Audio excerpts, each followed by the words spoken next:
दोस्तों, आज की सबसे पहली और बड़ी खबर। झारखंड में जंगली हाथी का तांडव, 3 लोगों को उतारा मौत के घाट। झारखंड में जंगली हाथियों का कहर जारी है। बोकारो जिले में रविवार को हाथियों के झुंड से भटके एक हाथी ने 2 महिलाओं समेत 3 लोगों को कुचलकर मार डाला। मीडिया की खबरों को माने तो झारखंड की राजधानी रांची से लगभग 100 किलोमीटर दूर ललपनिया थाना इलाके में यह घटना हुई है। बताया गया है कि हाथी ने सबसे पहले सुबह लगभग 7 बजे 60 वर्षीय व्यक्ति को कुचल कर मार डाला। बाद में अलग अलग गांवों में हमला कर 2 अन्य महिलाओं को गंभीर रूप से घायल कर दिया है। दोनों महिलाओं को अस्पताल में भर्ती कराया गया।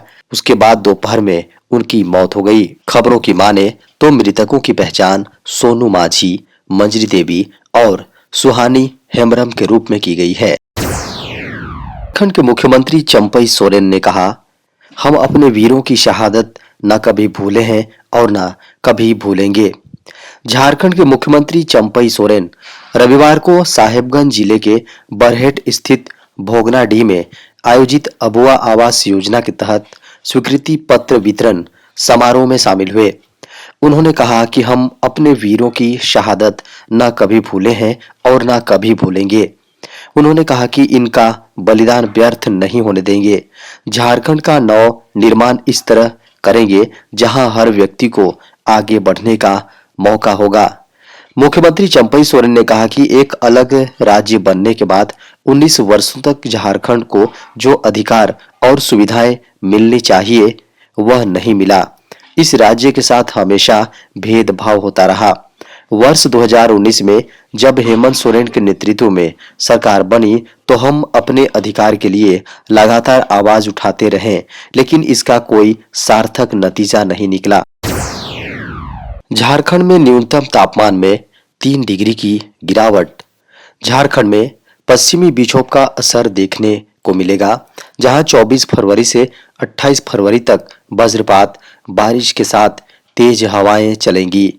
बता दें कि झारखंड में बदलते मौसम को लेकर मौसम विज्ञान केंद्र ने पूर्वानुमान जारी किया है। 26 फरवरी को झारखंड की राजधानी रांची, लोहरदगा, सिमडेगा, खूंटी, गुमला, पश्चिमी सिंहभूम, पूर्वी सिंहभूम और सरायकेला खरसावा में वज्रपात के साथ तेज हवाएं चलने की संभावना जताई गई है। वहीं 27-28 फरवरी को गढ़वा, पलामू, चतरा, कोडरमा, गिरिडीह, देवघर, दुमका, गोड्डा, साहेबगंज, पाकुड़, दुमका, जामताड़ा, बोकारो, हजारीबाग, रांची, लोहरदगा, गुमला, सिमडेगा, पश्चिमी सिंहभूम, पूर्वी सिंहभूम, सरायकेला खरसावा में वज्रपात के साथ बारिश की संभावना है। पूर्व मुख्यमंत्री की याचिका पर झारखंड हाईकोर्ट में आज होगी सुनवाई। झारखंड के पूर्व मुख्यमंत्री के बजट सत्र में शामिल होने के लिए दायर याचिका पर आज झारखंड उच्च न्यायालय में सुनवाई होगी। बता दें कि इस मामले में प्रवर्तन निदेशालय को जवाब दाखिल करने का निर्देश उच्च न्यायालय ने दिया है। बता दें कि निचली अदालत से याचिका खारिज होने के बाद हेमंत सोरेन ने बजट सत्र में शामिल होने के लिए उच्च न्यायालय से अनुमति की मांग की है।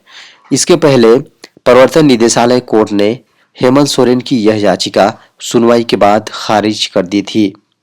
बताया गया है कि हेमंत सोरेन की ओर से कहा गया है कि विधानसभा का सत्र शुक्रवार से शुरू हो गया है। इस सत्र में धन विधेयक पास होना है। उनका सत्र में मौजूद रहना जरूरी है। ईडी कोर्ट से भी इसकी अनुमति मांगी गई थी, लेकिन वहां याचिका खारिज कर दी गई। बड़ी खबर है, मार्च में होगा लोकसभा चुनावों का ऐलान। 2024 के लोकसभा चुनावों की तिथि की घोषणा मार्च महीने में हो सकता है। स्वयं प्रधानमंत्री नरेंद्र मोदी ने इसके संकेत दे दिए हैं। खबरों की माने तो चुनावों के मद्देनजर प्रधानमंत्री नरेंद्र मोदी ने अपने मासिक रेडियो कार्यक्रम मन की बात को अगले 3 महीने के लिए बंद कर दिया है। बता दें कि रविवार को मन की बात कार्यक्रम में ही उन्होंने इसकी घोषणा की। साथ ही पीएम मोदी ने लोकसभा चुनावों की तारीखों को लेकर भी संकेत दिया है। बता दें कि प्रधानमंत्री मोदी रविवार को मन की बात कार्यक्रम के 110वीं संस्करण को संबोधित कर रहे थे। प्रधानमंत्री ने आगे कहा कि लोकसभा चुनाव के दिन, जी हां, चुनाव के इन दिनों में अगले 3 महीने मन की बात का प्रसारण नहीं होगा। 2000 रुपए के नोट को लेकर आरबीआई का बड़ा खुलासा। 2000 रुपए के वह नोट जिन्हें पिछले साल सर्कुलेशन से बाहर किया गया था, अब इसे लेकर एक बड़ा अपडेट सामने आया है। जिन गुलाबी नोटों को पिछले साल 19 मई को बंद करने का फैसला लिया गया था, अब वो फिर से चर्चा का विषय बन गए हैं। इन्हें सर्कुलेशन से हटाने के बाद केंद्रीय बैंक के फैसले का असर देखने को मिलने लगा है। हाल ही में यह बात सामने आई है कि 8,897 करोड़ रुपए की कीमत के 2000 रुपए वाले गुलाबी नोट अब भी जनता के पास ही हैं। बता दें कि 19 मई 2023 को 2000 रुपए के नोट, जी हां, बैंक नोटों को सर्कुलेशन से वापस लेने का ऐलान हुआ तो 31 जनवरी तक 2000 रुपए के लगभग 97.5% नोट बैंकिंग सिस्टम में वापस आ गए थे, लेकिन 8,897 करोड़ रुपए की कीमत के नोट अभी जनता के पास ही हैं। 19 मई 2023 को सर्कुलेशन में मौजूद 2000 रुपए के बैंक नोटों की कुल कीमत 3.56 लाख करोड़ रुपए थी। केंद्र सरकार ने सभी राज्यों को दिए निर्देश, कक्षा 1 में दाखिला के लिए होनी चाहिए इतनी उम्र। केंद्र सरकार ने एनईपी यानी राष्ट्रीय शिक्षा नीति 2020 के तहत सभी राज्यों को निर्देश जारी किया है। निर्देश कक्षा 1 में नामांकन की उम्र सीमा को लेकर जारी किया गया है। बता दें कि राज्य सरकारों के साथ सभी केंद्र शासित प्रदेशों को भी ये निर्देश जारी किए गए हैं। जारी निर्देश में क्लास 1 में दाखिले के लिए एनईपी के अनुसार न्यूनतम उम्र सीमा अपनाने को कहा गया है। राज्य सरकारों और केंद्र शासित प्रदेशों को लिखे पत्र में शिक्षा मंत्रालय यानी एमओई के स्कूल शिक्षा और साक्षरता विभाग ने 2020 में एनईपी लॉन्च होने के बाद से कई बार जारी किए गए अपने निर्देशों को दोहराया है। कक्षा 1 में दाखिले के लिए बच्चे की उम्र कम से कम 6 वर्ष होनी चाहिए। इसी तरह का एक नोटिस पिछले साल भी जारी किया गया था। शिक्षा मंत्रालय की ओर से 15 फरवरी 2023 को जारी पत्र में कहा गया है कि नए शैक्षणिक सत्र 2024-25 के लिए जल्द ही नामांकन प्रक्रिया शुरू होने वाली है। उम्मीद है कि राज्य केंद्र शासित प्रदेश में अब ग्रेड 1 में नामांकन के लिए आयु 6+ कर दी गई है।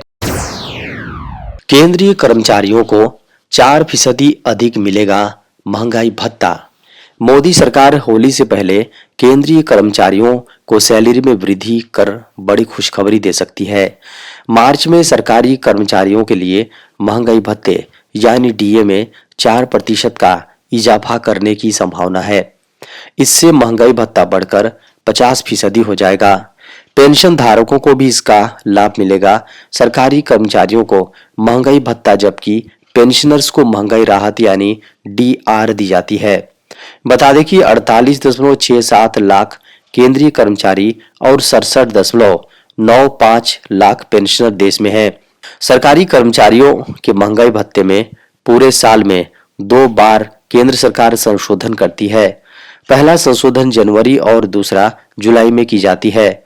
पहली छमाही का संशोधन अधिकतर मार्च में ही सार्वजनिक किया जाता है। ऐसे में यह संभावना जताई जा रही है कि मोदी सरकार मार्च में होली से पहले सरकारी कर्मचारियों की सैलरी बढ़ाकर उन्हें खुश कर सकती है। बता दें कि केंद्र सरकार के कर्मियों के लिए डीए की गणना consumer price index for industrial workers यानी सीपीआई 1, जी हां, आईडब्ल्यू के आधार पर की जाती है। इसके लिए एक तय फॉर्मूला है। महंगाई भत्ता बढ़ने के बाद केंद्रीय कर्मचारियों की सैलरी बढ़ जाएगी। केंद्र सरकार ने किया हिट एंड रन कानून में बदलाव। केंद्र सरकार की ओर से हाल ही में लाए हिट एंड रन कानून को लेकर देश भर में विरोध प्रदर्शन हुआ।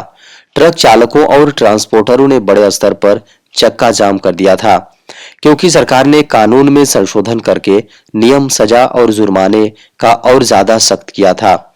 हालांकि सरकार ने अब इन नियमों में कुछ राहत दी है, जिसके बाद ट्रक ड्राइवरों और ट्रांसपोर्टरों ने शनिवार को सरकार की ओर से भारतीय न्याय संहिता की धारा 106(2) के कार्यान्वयन को स्थगित करने का स्वागत किया। वहीं 3 आपराधिक कानूनों के अन्य सभी प्रावधान 1 जुलाई से लागू होंगे। खबरों की माने तो केंद्र सरकार ने बीएनएस के विवादास्पद खंड 106(2) को लागू करने से परहेज करके एआईएमटीसी ड्राइवरों, ट्रक ड्राइवरों और परिवहन के कारोबार से जुड़े लोगों के प्रति अपनी प्रतिबद्धता बरकरार रखी है। यह निर्णय पूरे परिवहन क्षेत्र के लिए एक महत्वपूर्ण राहत है,